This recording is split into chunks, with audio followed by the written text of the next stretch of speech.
அஸ்ஸலாமு அலைக்கும் ப்ரோஸ். நம்ம பார்க்க போகிறோம் இப்போ ஒரு ஏஹெச் உண்டு பிஎம்எஸ்சில் ஒர்க்கிங் ஆகுது. நான் கூல் இல்லாமல் இருக்கு. அப்போ அதுட்டு என்ன ஹெச்லேட்டரை பார்த்தோம். ஹெச்லேட்டர் வேல்வு வந்துட்டு க்ளோஸ் மோட்டில் காட்டுது. அதை இப்போ நம்ம டிஸ்பிளேயில் ஒன் பண்ணிவிட்டு பார்ப்போம். ஒன் பண்ணிவிட்டு டைரெக்டாக ஏஹெச் இருக்கிற இடத்த போயிட்டு பார்ப்போம். ஃபஸ்ட்டு பிஎம்எஸ்ஸை செக் பண்ணுவோம் வாங்க. இதை நீங்கள் பார்த்தாலே விளங்கும். இப்போ பிஎம்எஸ்ஸை பார்த்தாலே விளங்கும். மோட்டார் ரன்னிங் ஆகுது. ஆனால் ரிட்டர்ன் டெம்பரேச்சரு 25 இருந்து குறையுது இல்லை. சப்ளை 19 டிகிரிக்கு. அப்போ ப்ளோவரு இதில் வேலை செய்யலைன்ற அர்த்தம். அதுக்கிட்ட ஹெச்லேட்டர் இதில் முன்னாடி ஒர்க்கிங் ஆகுது.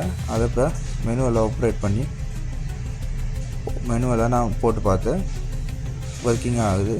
அப்போ இது மெயின் பிரச்சனை. ப்ளோவரு ஒர்க்கிங் ஆகுதுன்னு பார்ப்போம். பிஎம்எஸ்சில் உங்களுக்கு நீங்கள் பார்த்தாலே விளங்கும்.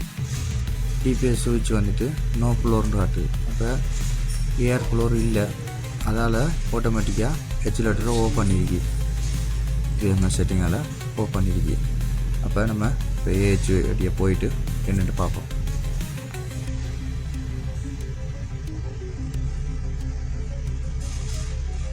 நம்ம ஏஹெச் அடியே ஃபஸ்ட்டு வரும்போது சவுண்டு ப்ளோவர் சவுண்டும் மோட்டர் சவுண்டும் ஹெவியாக இருந்துக்கு.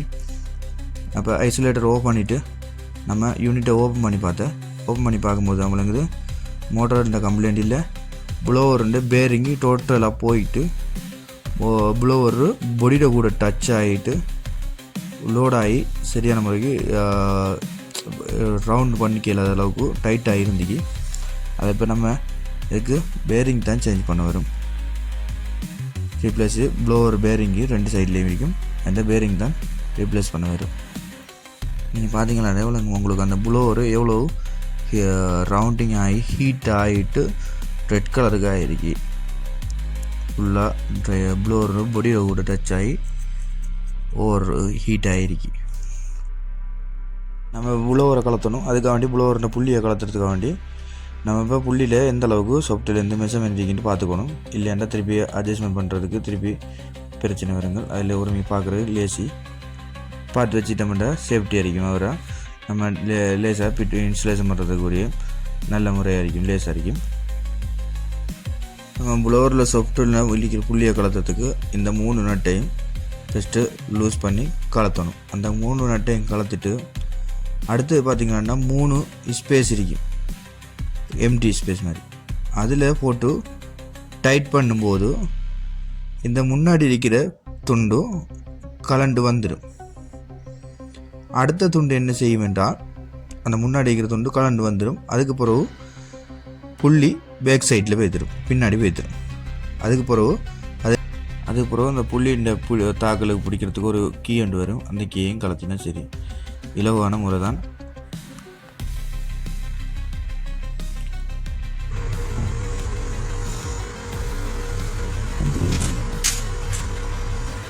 நான் சொன்ன நட்டு இதான் 3 நட்டு. அதிலிருந்து கலத்தி எம்டியான ஹோலுக்கு போட்டு டைட் பண்ண கிடவுது. அது பின்னால் புள்ளி பேக் சைடுக்கு ஆகிடும். அதே போல் இது லாஸ்ட்டாக கலத்த வேண்டிய கீ. அது லாஸ்ட்டாக தான் கலத்தணும். ஆனால் எங்கட இது கொஞ்சம் ஹீட்டானதால் ஃபுல்லாக கலத்திக்க முடியாமல் போயிட்டு அதை ட்ரை பண்ணிவிட்டு அதை இப்போ மொத்தமாக தான் நாங்கள் இப்போ கலட்டணும். ஏண்டா ஹைட்ரோலிக்கில் போட்டு தான் கலட்டணும். வேறு வழிகள் இல்லை. ஏன்னா ஃபுல்லாக ஹீட் ஆகி அது சரியான ஜாம் ஆகிட்டு அதனால் நாங்கள் இப்போ ஃபுல்லாக கலட்டிட்டு ஹைட்ரோலிக்கால் கலட்டுவோம். நம்ம ஏஹெச் விட்டு இப்போ ப்ளோவரை அப்படியோ புள்ளியோட கலத்தி எடுத்துட்டோம். ஏண்டா புள்ளி ஃபுல் ஹீட் ஆனதால் உங்களுக்கு பார்த்தா விளங்கும். ஃபுல் ஹீட் ஆனது அந்த ப்ளோவர் ஹீட் ஆகி ஃபுல்லாக அந்த சைட்டு ஃபுல்லாக ஹீட் ஆகிடுச்சு.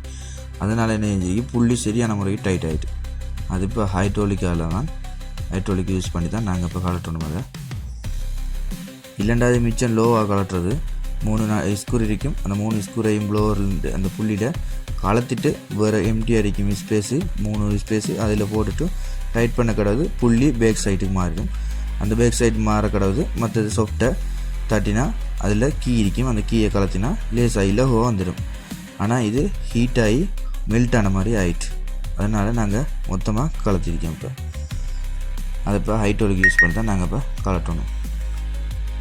நாங்கள் இப்போ கலத்திட்டோம், அதை ஓப்பன் பண்ணிட்டோம். பார்த்தீங்கன்னா விளங்கும். நான் முன்னாடி சொன்ன மாதிரி தான் மேல் துண்டு இந்த புள்ளி டைரெக்டாக பேக் சைடு பார்த்துருமா, அதில் உள்ளே இருக்கிற சொப்டோனர் பயிற்சி இருக்கிற புள்ளி வெளியே வரும். இவ்வளோ ஒரு வழியில் கலட்டி எடுத்துக்கு வந்ததால் கட்டாயம் மெஷர்மெண்ட் பேரிங் மெஷர்மெண்ட் எல்லாம் கட்டாயம் பார்க்கணும். பார்த்து இன்ஸ்டலேஷன் பண்ணதான் கொண்டு ஃபிட் பண்ணும்போது லவ் வரைக்கும். பேரிங் இப்போ நாங்கள் ஓல்டு ஒன்று கலத்திட்டோம். இப்போ புதுசு இன்ஸ்டால் பண்ணணும். இப்போ அதே மெஷர்மெண்ட்டுக்கு பேரிங் பார்க்கணும். பார்த்துட்டு நம்ம இப்போ புதுசு இன்ஸ்டால் பண்ணிவிடுவோம். பார்த்திங்களானே எங்களுக்கு அதே சைஸில் பேரிங் கிடச்சிட்டு அதில் இப்போ ப்ளோவரில் இன்ஸ்டால் பண்ணிவிட்டு ப்ளோவர் சாஃப்ட்டில் இனி கொண்டு போயிட்டு ஏஜுக்கு நம்ம இன்ஸ்டால் பண்ணணும். கட்டாயம் நீங்கள் பார்க்கணும், இல்லை சேம் சைஸாக எல்லாத்தையும் பார்க்கணும். அதை இப்போ நான் போட்டு பார்த்துருக்கேன். சேம் சைஸு மெஷர்மெண்ட் எல்லாத்தையும் பார்த்துட்டு இப்போ நம்ம இன்ஸ்டால் தான் பண்ணணும். இனி இப்போ நாங்கள் யூனிட்டிலையும் இன்ஸ்டால் பண்ணியாச்சு. இப்போ நார்மலாக இனி புள்ளி மட்டும் தான் இன்ஸ்டால் பண்ணணும். புள்ளியை இன்ஸ்டால் பண்ணிவிட்டு ஒர்க்கிங்காக வச்சு பார்ப்போம், ரன்னிங்காக வச்சு.